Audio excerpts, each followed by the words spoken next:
सभी महानुभाव, देवियों और सज्जनों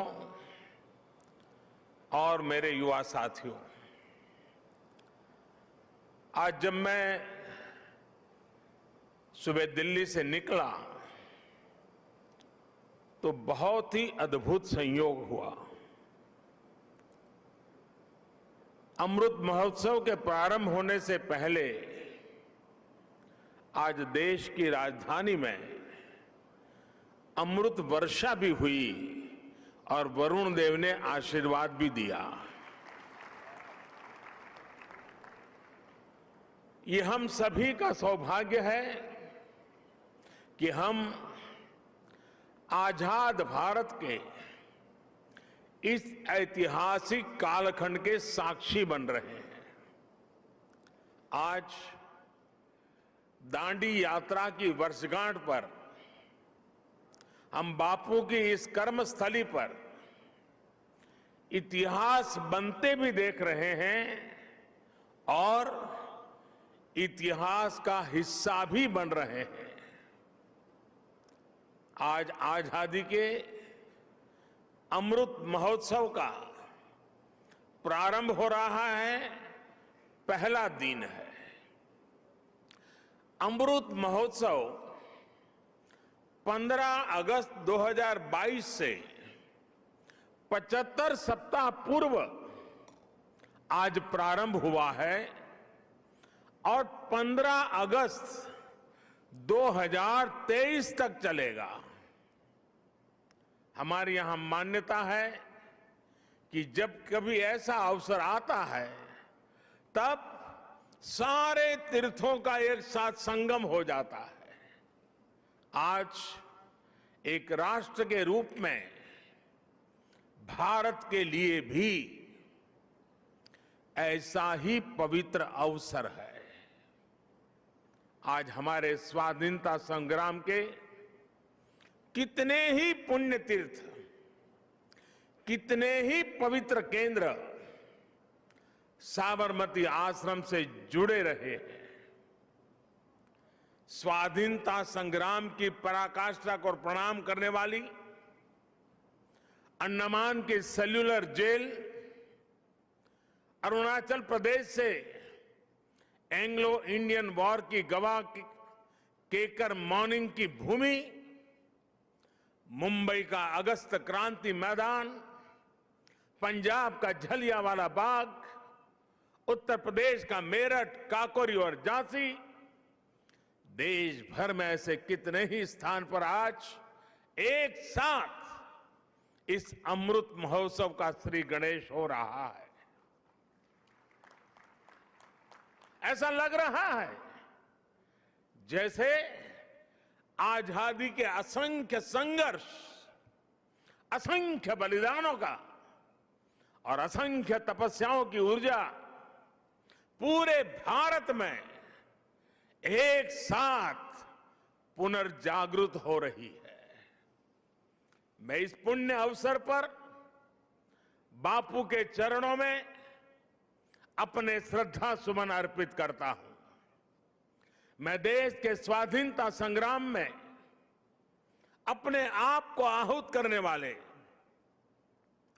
देश को नेतृत्व देने वाली सभी महान विभूतियों के चरणों में आदरपूर्वक नमन करता हूं, उनका कोटि कोटि वंदन करता हूं। मैं उन सभी वीर जवानों को भी नमन करता हूं जिन्होंने आजादी के बाद भी राष्ट्र रक्षा की परंपरा को जीवित रखा, देश की रक्षा के लिए सर्वोच्च बलिदान दिए, शहीद हो गए। जिन पुण्य आत्माओं ने आजाद भारत के पुनर्निर्माण में प्रगति की एक एक ईंट रखी, 75 वर्ष में देश को यहां तक लाए, मैं उन सभी के चरणों में भी अपना प्रणाम करता हूं। साथियों, जब हम गुलामी के उस दौर की कल्पना करते हैं जहां करोड़ों करोड़ लोगों ने सदियों तक आजादी की एक सुबह का इंतजार किया, तब ये एहसास और बढ़ता है कि आजादी के 75 साल का अवसर कितना ऐतिहासिक है, कितना गौरवशाली है।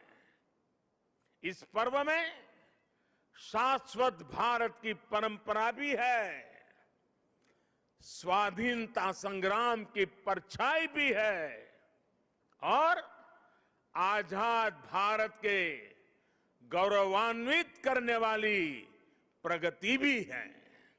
इसलिए अभी आपके सामने जो प्रेजेंटेशन रखा गया, उसमें अमृत महोत्सव के 5 स्तंभ विशेष जोड़ दिया गया है। Freedom struggle, ideas at 75, achievements at 75, actions at 75 और resolves at 75। ये पांचों स्तंभ आजादी की लड़ाई के साथ साथ आजाद भारत के सपनों और कर्तव्यों को देश के सामने रखकर आगे बढ़ने की प्रेरणा देंगे। इन्हीं संदेशों के आधार पर आज अमृत महोत्सव की वेबसाइट के साथ चरखा अभियान और आत्मनिर्भर इंक्यूबेटर को भी लॉन्च किया गया है। भाइयों और बहनों, इतिहास साक्षी है कि किसी राष्ट्र का गौरव तभी जागृत रहता है जब वो अपने स्वाभिमान और बलिदान की परंपराओं को अगली पीढ़ी को भी सिखाता है, संस्कारित करता है, उन्हें इसके लिए निरंतर प्रेरित करता है। किसी राष्ट्र का भविष्य तभी उज्जवल होता है जब वो अपने अतीत के अनुभवों और विरासत के गर्व से पल पल जुड़ा रहता है। फिर भारत के पास तो गर्व करने के लिए अथाह भंडार है, समृद्ध इतिहास है, चेतनामय सांस्कृतिक विरासत है। इसलिए आजादी के 75 साल का यह अवसर एक अमृत की तरह वर्तमान पीढ़ी को प्राप्त होगा। एक ऐसा अमृत जो हमें प्रतिपल देश के लिए जीने, देश के लिए कुछ करने के लिए प्रेरित करेगा।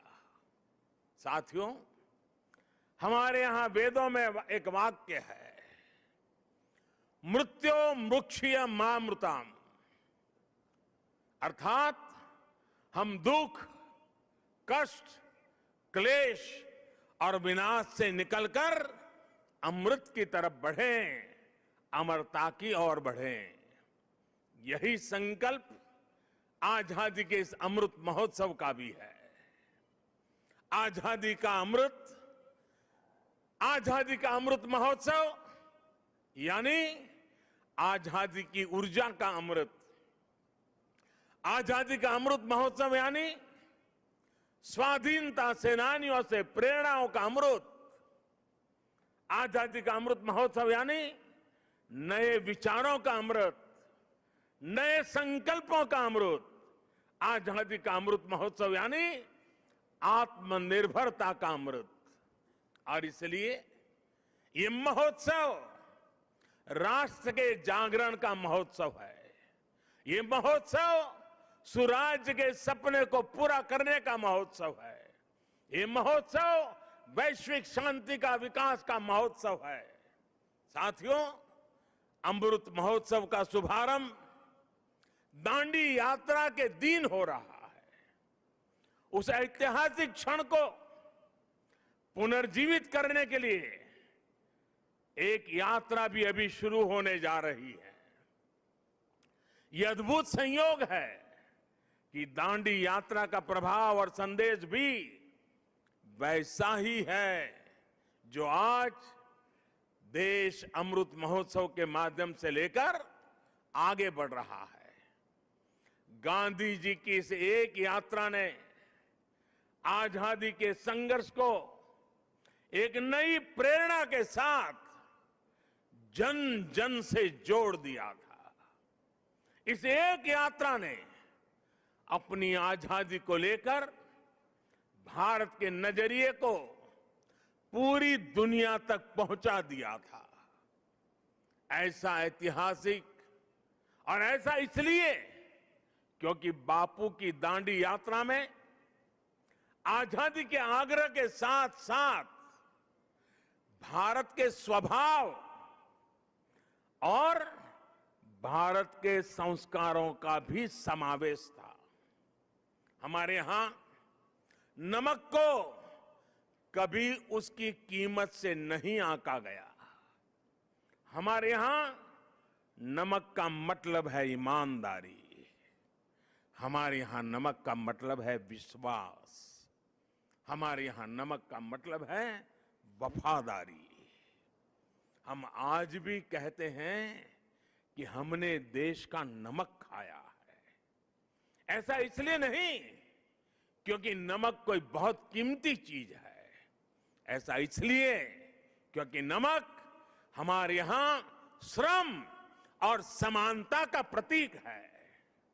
उस दौर में नमक भारत की आत्मनिर्भरता का एक प्रतीक था। अंग्रेजों ने भारत के मूल्यों के साथ साथ इस आत्मनिर्भरता पर भी चोट की। भारत के लोगों को इंग्लैंड से आने वाले नमक पर निर्भर हो जाना पड़े। गांधी जी ने देश के उस पुराने दर्द को समझा, जन जन से जुड़ी उस नब्ज को पकड़ा और देखते ही देखते ये आंदोलन हर एक भारतीय का आंदोलन बन गया, हर एक भारतीय का संकल्प बन गया। साथियों, इसी तरह आजादी की लड़ाई में अलग अलग संग्रामों, अलग अलग घटनाओं की भी अपनी प्रेरणाएं हैं, अपने संदेश हैं, जिन्हें आज का भारत आत्मसात कर आगे बढ़ सकता है। 1857 का स्वातंत्र संग्राम, महात्मा गांधी का विदेश से लौटना, देश को सत्याग्रह की ताकत फिर याद दिलाना, लोकमान्य तिलक का पूर्ण स्वराज का आह्वान, नेताजी सुभाष चंद्र बोस के नेतृत्व में आजाद हिंद फौज का दिल्ली मार्च, दिल्ली चलो, ये नारा आज भी हिंदुस्तान भूल नहीं सकता है। 1942 का अविस्मरणीय आंदोलन, अंग्रेजों भारत छोड़ो का वो उद्घोष, ऐसे कितने ही अनगिनत पड़ाव जिनसे हम